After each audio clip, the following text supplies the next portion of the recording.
Everyone, welcome back new brand video. In this video I'm going to be showing you how to fix iPhone stuck on preparing update if you want to update iOS 17 but face this type of problem. So how to fix?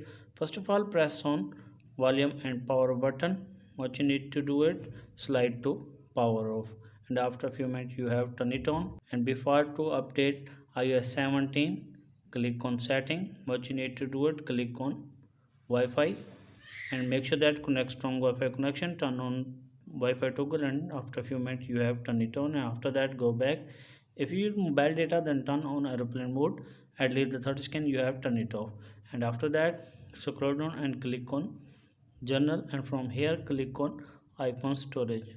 And from here what you need to do, delete useless app, and after that go back and click on date and time. And from here you make sure that turn on this toggle set automatically. If the toggle turn on, what you need to do it, turn on this toggle, and after that go back, scroll down and click on VPN and device management. From here, if you have any connect VPN, what you need to do it, disconnect. After that go back and click on transfer reset iPhone and click on reset and click on reset network setting. Enter your passcode and click on reset network setting. After reset network setting, what you need to do it, update your iOS 17. After that, I hope your problem will be fixed. If this is helpful, then like and subscribe my channel. If you have any problem, share with me in the comments box. I will help you more. Thanks for watching.